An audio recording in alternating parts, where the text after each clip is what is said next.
7 अक्टूबर 2023 जब इजराइल में ज्यूज अपने सबसे बड़े फेस्टिवल को सेलिब्रेट कर रहे थे, तब गाजा स्ट्रिप के पास एक इजरायली विलेज में पार्टी चल रही थी और यहाँ पर अचानक से आसमान में कुछ लोग ग्लाइडर्स लेकर उड़ने लगे। जो लोग पार्टी कर रहे थे उन्हें लगा कि ये पार्टी का ही पार्ट है, लेकिन जब ये लोग जमीन पर लैंड करते हैं तो लगातार गोलियां बरसाना शुरू कर देते हैं। जब गोलियां रुकी तो 260 लोगों की लाशें पड़ी थी और जो 100 से भी ज्यादा लोग थे उन्हें हमास के टेररिस्ट किडनैप करके गाजा स्ट्रिप में ले जा चुके थे। इस अटैक से थोड़ा ही पहले सुबह के करीब 6:30 बजे गाजा स्ट्रिप की तरफ से हमास ने एक साथ 5000 से भी ज्यादा रॉकेट्स फायर किए। ये सिर्फ 20 मिनट के अंदर अंदर फायर किए थे। इजराइल के अंदर वैसे तो ऐसे रॉकेट्स को हवा में ही डिस्ट्रॉय करने के लिए दुनिया की सबसे इफेक्टिव आयरन डोम टेक्नोलॉजी है, लेकिन ये अटैक इतना ज्यादा सडन था और इतने लार्ज स्केल पर हुआ कि यह टेक्नोलॉजी भी कुछ समय के लिए इसे कंट्रोल नहीं कर पाई और कई सारे रॉकेट्स ने इजराइल की मेजर सिटीज में हिट किया।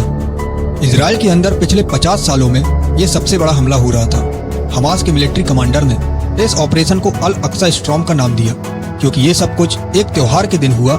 इजराइल के बहुत सारे सोल्जर्स छुट्टियों पर थे। काफी सारे जो इंटेलिजेंस यूनिट्स हैं वो गाजा स्ट्रिप से एकदम अपोजिट साइड पर बनी वेस्ट बैंक पर तैनात थे। हमले के अगले 4 घंटे के अंदर अंदर गाजा पट्टी से आए ये टेररिस्ट इजराइल के बहुत सारे विलेजेस और सिटीज पर घुस जाते हैं। यहाँ पर रहने वाले एल्डरली लोग, Nepali caretakers, foreign tourist, Israeli soldiers जो भी मिला उन्हें या तो मार दिया या किडनैप कर लिया। इसके काफी सारे वीडियो सोशल मीडिया पर आने शुरू हो गए हैं। हमेशा से विवादों में रहा इजराइल और फिलिस्तीन का मुद्दा एक बार फिर से गर्मा गया है। इजराइल में यहूदियों की आबादी काफी ज्यादा है। आज दुनिया के नक्शे में इजराइल एक यहूदी देश माना जाता है, मगर एक वक्त था जब यहूदी दुनिया में सबसे ज्यादा प्रताड़ित संप्रदायों में से एक था। हिटलर ने भी यहूदियों पर काफी जुल्म ढाए थे। अपने ऊपर दुनिया भर में हो रहे अत्याचारों से तंग आकर बहुत सारे यहूदियों ने अपने लिए एक अलग देश की मांग रखी थी। इसके लिए यहूदियों ने उस समय के फिलिस्तीन में शरण लेनी शुरू की। जिस समय यहूदी फिलिस्तीन में शरण ले रहे थे उस वक्त वहाँ फिलिस्तीन क्राउन का शासन था। उस दौरान फिलिस्तीन में यहूदियों के लिए एक अलग देश की मांग बहुत बढ़ गई। उस समय के स्थानीय अरब लोग इस बात से बहुत नाखुश थे कि उनकी जमीन पर यहूदियों के लिए एक अलग देश क्यों बनाया जाए। अरब और यहूदियों का विवाद अंग्रेजों के हाथ से निकलकर यूएनओ के पास चला गया। दोनों के बीच विवाद का ये हल निकला कि बेलफोर डिक्लेरेशन के तहत इजराइल देश को बनाने की अनुमति दी गई।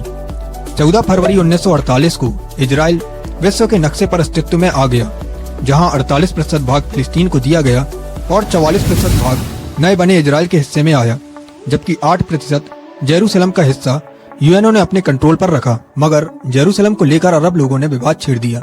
अरब लोगों का कहना है कि जेरूसलम पर उनका अधिकार होना चाहिए क्योंकि इस्लाम के 3 पवित्र स्थानों में से अल अक्सा मस्जिद वहीं पर स्थित है। जेरूसलम के इतिहास से पहले जेरूसलम और यहाँ पर लोकेटेड सबसे important religious sites temple mount या हराम अल शरीफ की रिलीजियस सिग्निफिकेंस को समझ लेती हैं। इंस्टेंट जेरूसलम में लोकेटेड ये टेम्पल माउंट एक हॉली कंपाउंड है जिसमें currently Al Aqsa Mosque, Dome of the Rock और एक हॉली वॉल लोकेटेड है। देखा जाए तो अल अक्सा मॉस्क और डोम ऑफ द रॉक मुस्लिम्स के लिए और हॉली वॉल ज्यूस के लिए इम्पोर्टेंट साइट है। खैर, जेरूसलम दुनिया के 3 मेजर अब्राहमिक रिलीजियस के लिए हॉली साइट्स हैं। दरअसल अब्राहमिक रिलीजियस का मतलब वह धर्म है जिनके लिंक्स अब्राहम से किसी न किसी प्रकार से जुड़े हुए हैं। अब्राहम का जिक्र ज्यूस के हिब्रू बाइबल में, इस्लाम के कुरान में और क्रिश्चियन के बाइबल में भी मिल जाता है। हिब्रू बाइबल के हिसाब से माउंट मोरेह में ही अब्राहम ने अपने बेटे आइजैक को सैक्रिफाइस करने की कोशिश करी थी, जिसके बाद उनका गॉड से कनेक्ट हुआ। इसी माउंट मोरेह को Jews holy of the holiest बोलते हैं और ये क्लेम करते हैं कि mount Moriah temple mount compound में located dome of the rock के नीचे है। हिब्रू बाइबल में यहाँ के टेम्पल माउंट को फर्स्ट टेम्पल बोला जाता है, जैसे किंग सोलोमन ने 950 बीसी में बनवाया था। क्रिश्चियनिटी में जेरूसलम शहर इसलिए भी इम्पोर्टेंट है क्योंकि क्रिश्चियन में ये मान्यता है कि इसी शहर में जीसस का रजिस्ट्रेशन हुआ, जहाँ पर इनकी one of the holiest site church of the holy sepulchre located है। देखा जाए तो ये चर्च टेम्पल माउंट से कुछ 2 किलोमीटर की दूरी पर है और पहली बार लगभग 335 एडी में बनवाया गया था। दोस्तों, इस्लाम की बात करें तो उसमें मान्यता है कि जेरूसलम धरती पर वो आखिरी जगह थी जिसे प्रॉफिट मोहम्मद ने बुरैक नाम के क्रिएचर की हेल्प से ओवरनाइट विजिट किया और यहाँ से वो 7th सेंचुरी में जन्नत यानी कि हेवन की ओर गए। वो जगह जहाँ से प्रॉफिट मोहम्मद जन्नत की ओर गए वो टेम्पल माउंट कंपाउंड में लोकेटेड है, जहाँ डोम ऑफ द रॉक और अल अक्सा मॉस्क है। अल अक्सा मॉस्क मुस्लिम के लिए मक्का और मदीना के बाद 3rd हॉलीएस्ट साइट है। देखा जाए तो जेरूसलम का पूरा मुद्दा इसी रिलीजियस सिग्निफिकेंस के अराउंड लोकेटेड है।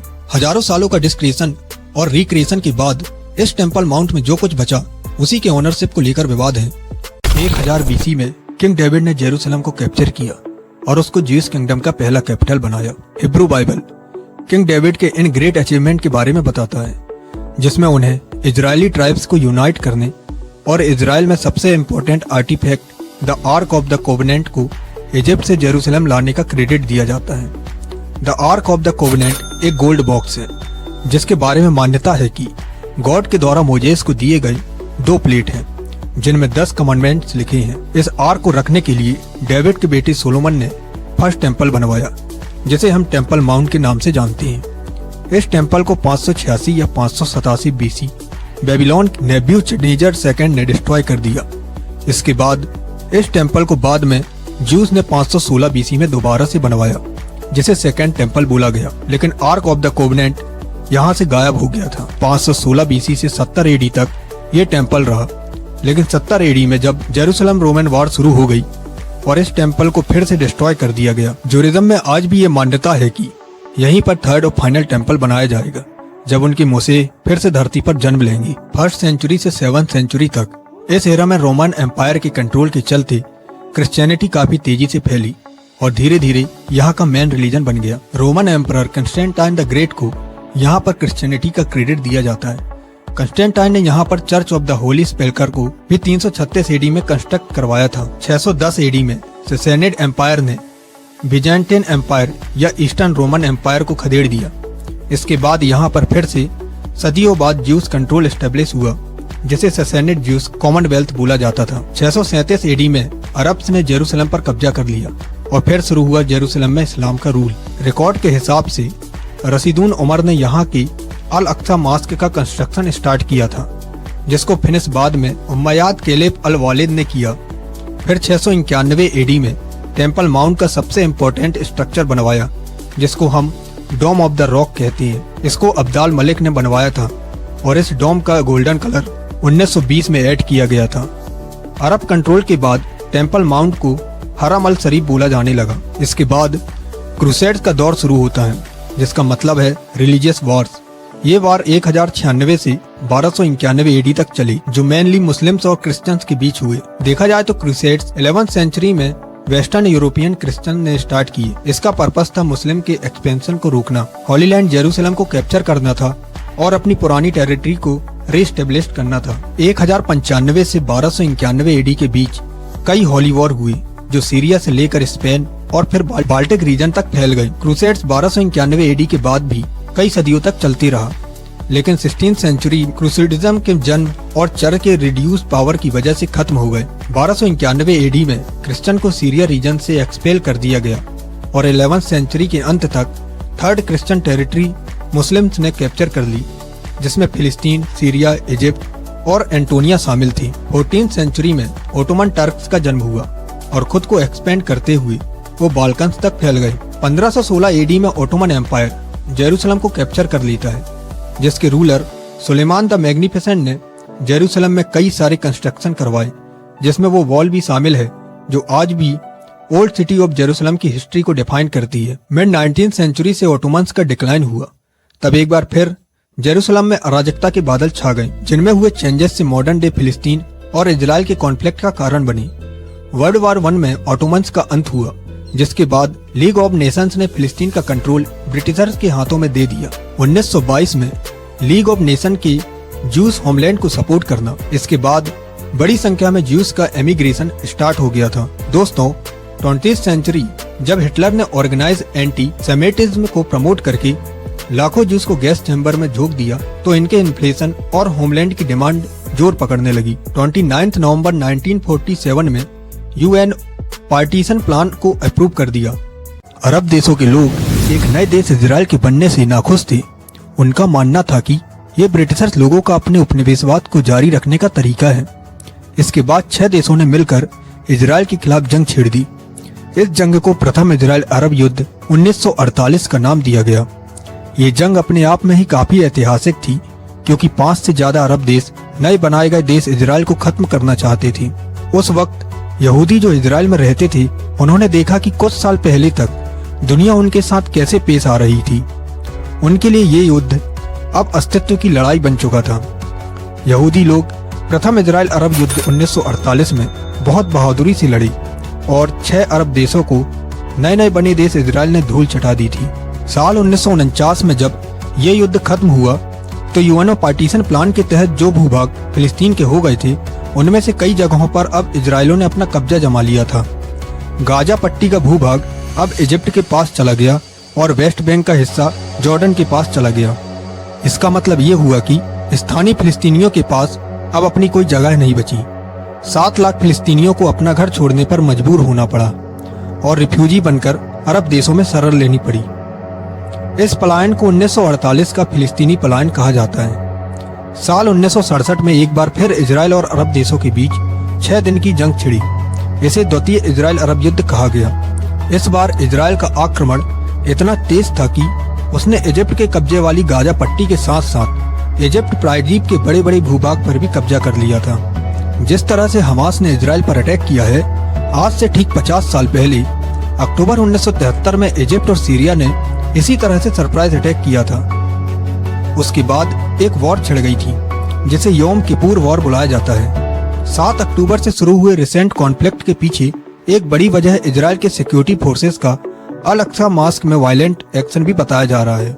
दरअसल अप्रैल 2023 में इजरायली सिक्योरिटी फोर्स अल अक्सा मास्क में घुस गई थी और कुछ लोगों के अगेंस्ट एक्शन लिया था।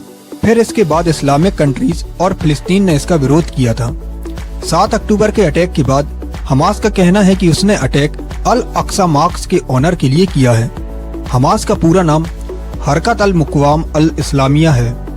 हमास फिलिस्तीन में रहने वाले सुन्नी इस्लामी के मिलिटेंट्स का ऐसा ग्रुप है जो इजराइल के अगेंस्ट फाइट कर रहा है। दोस्तों, हमास का मकसद इजराइल को हराकर उन इलाकों पर कब्जा करना है जिन पर सालों पहले हुए वॉर में इजराइल ने कब्जा कर लिया था। हमास को कई कंट्रीज ने टेररिस्ट ऑर्गेनाइजेशन भी घोषित कर रखा है। वो कंट्रीज जिन्होंने हमास को टेररिस्ट ऑर्गेनाइजेशन घोषित किया है उनमें Canada, European union, Israel, Japan, Australia, USA और यूके हैं। वहीं दूसरी तरफ जिन्होंने हमास को टेररिस्ट घोषित नहीं किया है उनमें है Brazil, China, Egypt, Iran, Norway, Qatar, Russia, Syria और टर्की। और फिर कुछ ऐसे भी देश हैं जो हमास के सिर्फ मिलिट्री विंग्स को टेररिस्ट ऑर्गेनाइजेशन मानते हैं, न्यूजीलैंड और पैराग्वे। हमास के इस अटैक के बाद इजराइल का कहना है कि 7 अक्टूबर को हुआ अटैक इजराइल के लिए 9/11 है और ये अटैक करके हमास ने बहुत बड़ी मिस्टेक कर दी है। Israel is at war. We didn't want this war. It was forced upon us in the most brutal and savage way.